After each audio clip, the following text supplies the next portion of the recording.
Hey guys, today what we're going to be doing is looking at exponential form.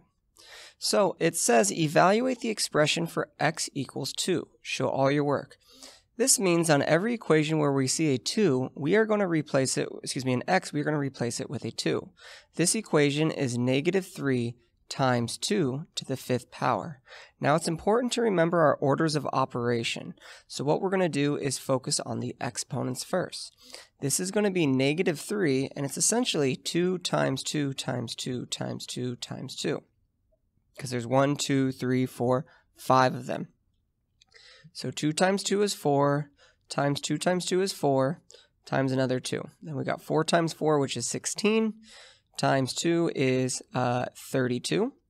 And then we just have a negative 3 out in front. This would give me then negative 96 as my answer. So let's go ahead and look at a tad more challenging one. This one says I have a negative and an x. Remember, we're going to replace that x value with a 2. And we're going to have a plus 10. So guys, it's important to realize that within the parentheses there's a negative 2. That means if I write this out in expanded form, it would be negative 2 times negative 2. Negative times a negative is a positive, and 2 times 2 is 4. And when I add those, 4 plus 10 is 14. Okay, so let's go ahead now and look at a tad trickier ones. If I have this one, it is saying negative 2 to the 2nd power plus 4 all over parentheses negative 2 close parentheses to the 2nd power plus 4. The parentheses make a huge difference. On the top, what it's saying is negative 2 times 2 plus 4. While on the bottom, it's saying negative 2 times negative 2 plus 4.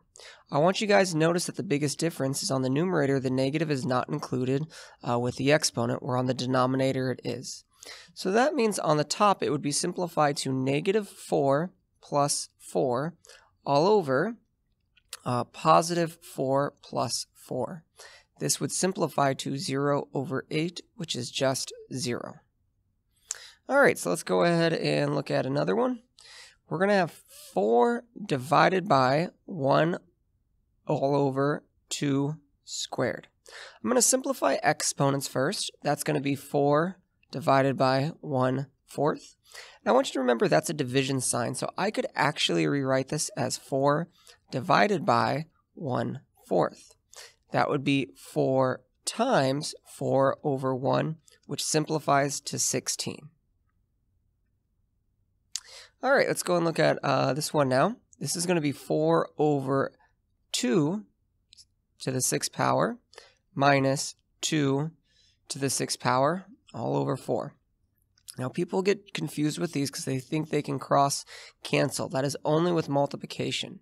So if we do 2 to the 6th power, let's go ahead and take some room to do 2 to the 6th power. It would be 2 times 2 times 2 times 2 times 2 times 2. This would be 4 times 4 times 4. And 4 times 4 is 16, times 4 again is 64. So then I will have an equation 4 over 64 minus 64 over 4. Now I'm going to reduce both of these. If I divide 64 and 4, if I reduce them both by 4, it would be 1 and over 16. Let me bring up my calculator to make sure I did that correct.